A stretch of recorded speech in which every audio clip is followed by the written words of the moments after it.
1,419 islands? Oh my gosh. Sorry, what? That's a terrible comparison. What the world is that?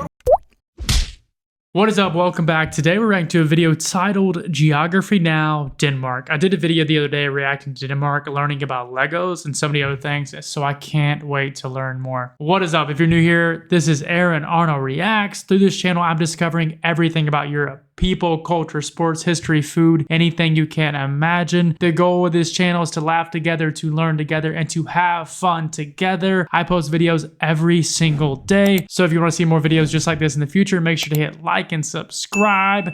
Now, let's learn about Denmark. Episode I mentioned how I went to Denmark one time and bought a sandwich that was $21. Well, this was that sandwich, and my reaction was like, $21? Oh, this better be the best sandwich I've ever had in my life.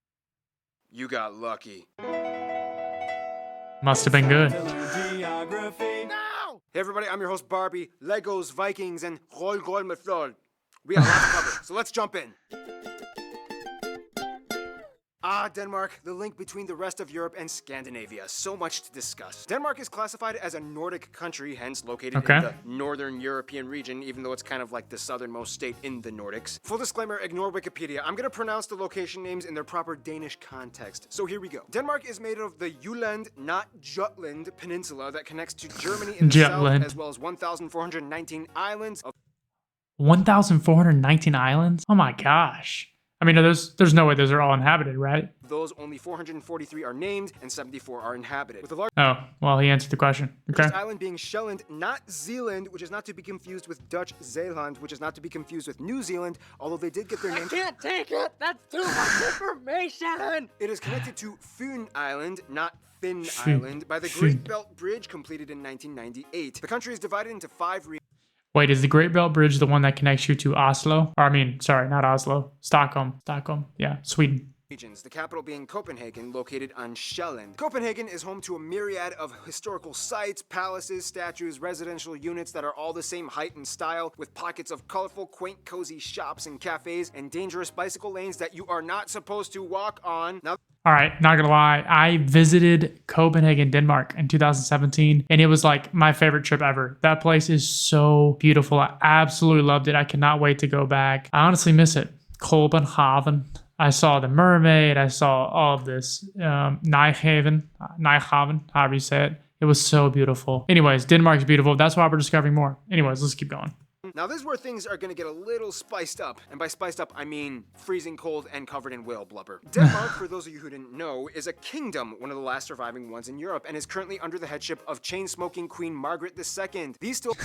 Wait, chain-smoking queen, what does that mean? ...fall under Danish sovereignty and make up the massive Greenland Island and the Little Faroe Islands. Both of these places are radically different from mainland Denmark. For one, Greenland is primarily inhabited by native Inuit tribal peoples that live on the island and is 80% covered in ice year-round. The Faroe Islands are a conglomeration of 20-ish mystical, cloudy, windy islands that have this crazy-looking lake that looks like it's about to spill over the cliffs into... Whoa. I've never seen that before. That looks amazing. By the way, have you been to the Faroe Islands? Because I've never even heard of that. So I'm curious if you've actually been there. Do the people travel there? The ocean. These two areas have their own self-governing home rule, otherwise only depending on Denmark for military, justice, currency, and foreign affairs. Otherwise, I mean, that's pretty much it. I mean, historically, they did try to kind of create an empire by colonizing parts of the Caribbean, Ghana, India, and then in the Nicobar Islands in the Indian Ocean, but they kind of ran out of money and ended up selling everything to other countries. Too bad. It would be awesome to see people in the Indian Ocean speaking Danish. Nonetheless, mainland Denmark is kind of like a fast-moving economic machine. Let's talk about how. Okay, let's do it. Now, when it comes to land makeup, Denmark is pretty flat. I mean, the highest point, Møllehøj, is only about 170 meters tall, and it looks... 170 meters. I mean, that makes sense if the whole country's full of islands, right? I would expect that. By the way, what's the cuisine? I don't even remember when I was there, but I imagine it's a lot of fish. Like this. Otherwise, only about 13% of the country is forested, including the tree plantations, and the rest is pretty much used for agriculture that can produce enough food to feed about 15 million people. It's about 3 times the size of their entire population. Good for you, Denmark. But one thing Denmark is actually famous for growing is non-produce plants like grass, fodder, and Christmas trees. Sorry, what? Non-produce plants. That's what they grow. Interesting. Highly sought after Danish Nordman fir has been classified as the Rolls Royce of Christmas trees. Rolls Royce. Investors from Germany, the Netherlands, and even the UK jump in at the end of November and grab whatever they can before it's gone. Now, one thing you need to know is that, like many other areas in the Nordic region, Denmark's weather can be quite dreary. First of all, Denmark is the only Nordic country that doesn't really get a lot of snow. Denmark is kind of like the mud pit located below the jet stream blocked by Norway and the UK. That's a terrible comparison. There's no way that's true. I mean, from what I remember, it is a bit rainy there, but not terrible. But no snow. Okay, that's too bad. Means that even though it gets really cold, pressure systems rarely cause snow. This is also pretty much why everybody dresses like a J.Crew fall fashion line model on the streets. If you're gonna get wet and freezing, you may as well look good while doing it. Otherwise, yeah, I mean, pretty much the rest of Denmark is just rolling green plains with sandy beaches and quirky little islands that people like to hop over for camping trips in the summer. If we were gonna talk about Greenland and the Faroe Islands, we would get a radically different story of mind-boggling, captivating cliffs, bluffs, sea stacks, glaciers, fissures, icebergs, and mountains. If you don't know what Nyhavn is, it's not this, but this. This Mullen is larger. Mullen. What in the world is that? Is that like a river and a glacier? Enough to swallow a school bus. What the world is that? But we'll have to say that for another video that'll come out in 9,374 years. In the meantime, let's talk about the people. Let's do it. Now this is gonna get really fun. Denmark's people are really unique in their cultural, historical, and postmodern upbringing. First of all, the country has about 5.7 million people and is one of the highest taxed countries in the world. About 89% of the country identifies as ethnically Danish, about 11% are others. Some of the largest groups in the other category being the Polish. This video is a while back, so I wonder if that's still true. I know a lot's happened. I think this video is like 8 years old, so I know a lot has changed since then. Does Denmark actually still remain 89%? Because I know globalization's heavy now. Things are changing, but yeah, I'm curious. My Danish friends, is Denmark truly 89% traditionally Danish, or has it changed a lot like other countries? Polish, Germans, Turkish, Romanians, Iraqis, and Afghans. Now, when it comes to Danish culture, there's a lot behind it, but in a nutshell, Vikings. Vikings pretty much had their start in what is now present-day Denmark, and whom pretty much dominated all of the Nordic regions as far as Newfoundland in Canada to Estonia. Which is why most of the Nordic states and regions can pretty much understand each other when they talk. Danes, Swedes, Norwegians, and Icelanders can generally understand each other as they have the same basic linguistic structure. Sure, there are subtle discrepancies, but overall they can kind of get by conversationally. Is that true?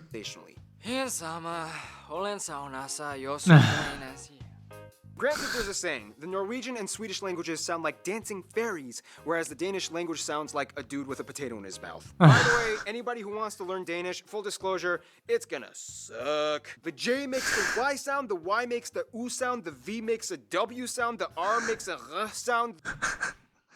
What? The H is silent half the time. A ton of the letters are never even used, and don't even get started on A, U, and O. Oh my gosh. I kind of discovered a little trick though when I went to Denmark. When speaking Danish, all you really have to do is kind of like pronounce the first part of the word that you think makes a sound, and then just kind of like give up on the rest of the word. For example, Copenhagen, Nyhavn, Luftstrand. I'm literally just listing names of places in Is that actually similar? Copenhagen that I've been to. Honestly though, you really won't have much of a problem getting around if you speak English. Over 80% of the entire country, mostly the younger generation, speaks proficient English to the point where they don't even need subtitles when watching American TV shows and movies. Also, keep in mind, Greenland has its own language that is completely unintelligible, as it's an Inuit language closer to the indigenous Inuktitut and Yupik languages found in Canada and Alaska. And Faroese is pretty hard for most Danish people to grasp, as it actually has more words rooted in the ancient Norse language, and it's actually more intelligible to Icelandic. Back to culture. Denmark has definitely left its mark, whether it's notable figures like author Hans Christian Andersen, philosopher Søren Kierkegaard, or whether... That's actually how you pronounce his name. Wow. It's not Soren Kierkegaard. Or whether it be the invention of the loudspeaker, or Legos, or their love of handball. Okay, I didn't know this one. Denmark's good at handball, loves handball. I don't know anything about that. I've never even seen a handball match. Maybe that's what I need to watch next. Their impeccable architecture, love of cuisine. Noma in Copenhagen, by the way, being voted the best restaurant in the world with plates that feature live ants and moss. If you're really gonna... Sorry, what? Live ants and moss. It's just exotic. I've heard of that restaurant though. #1 in the world? That's insane. Get a feel for Danish culture though, you kind of have to know about janteloven and hygge. The funny thing is, Okay. Danes are kind of brought up in a social mindset that is kind of integrated into their subconscious, known as janteloven, which kind of translates to something like, you are not better than the crowd, which I know sounds kind of depressing, but it's really trying to instill a sense of equality and communal cooperation. Hygge translates to something like, spend good times with friends and family, and it's like a cozy thing. Of course, Denmark is known for being ranked one of the happiest overall countries, even though they are also kind of one of the highest ranked consumers of antidepressants as well. Really? Oh, that's too bad. That's too bad to hear. But hey, they still pull off everyday life looking oh so good, even if it's during one of those really loud annual emergency drills. Okay, Christine, explain what's happening right now. Denmark is testing the sirens. This is crazy. I know that they do this in, I think, pretty much every European country. They test the sirens. I'm sure there's a set day each month that they do that. But for visitors, I imagine, especially like United States, we don't have that. So I imagine that's insane. For everyone visiting, they're like, what is going on? Warfare. Yeah, when we're being attacked by the Germans again. I'm scared. I'm really, really scared right now. Let's run to the security basement. The Germans are coming! Speaking of Germans. What's he about to get into here? Now, we all know that Friend one zone. person we're all kind of jealous of because they're kind of rich, well-adjusted, and have a ton of friends, and they're like kind of good-looking. Well, that's Norway. Denmark is a little bit rockier. No, but seriously, for such a small nation, Denmark has a huge entourage of friends, and it's almost kind of hard for anyone in the world to dismiss them at a party. As a founding member of the EU and NATO, Denmark has had roots planted in diplomacy for decades. First off, Denmark generally gets along with Germany. Business between the Germans is a hugely integral part of their economy, and Denmark acts like the gateway to Scandinavia for them and the rest of Europe. The US and UK are incredibly close, as both tangible and cultural imports have been established for centuries. For a while, the Danes even took over parts of the UK, which is why to this day the English language still retains Got your nose. hundreds of Old Norse-derived words like... Really? Hold on a second. These are Norse words that come from, the Vikings in Denmark? And I've said that word, I don't know, 10,000 times in my life. Like, what? leg, dog, and window. The closest friends, though, would have to be the Nordic countries: Finland, Sweden, Norway, and Iceland. These four are without a doubt Denmark's closest friends, even though Sweden and them have kind of had more wars and battles historically than any other two states in the world. They've moved on and grown up. Out of the Nordic countries, though, Norway would probably be considered their best friends. Danes are Okay, that's interesting. Is that true, though? Norway and Denmark are best friends. Obsessed with Norwegians and often consider Norway the girlfriend they took away from Sweden. In conclusion, Denmark is the rich, rainy rascal that always seems to show up on time for every party, but somehow gets all his work done in an organized, efficient manner. Stay tuned, Djibouti. That's awesome. Next.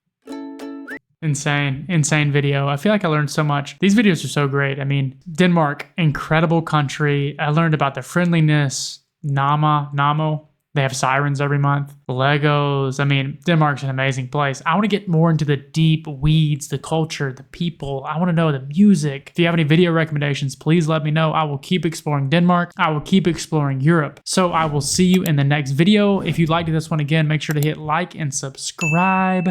And I'll see you in the next video. Cheers.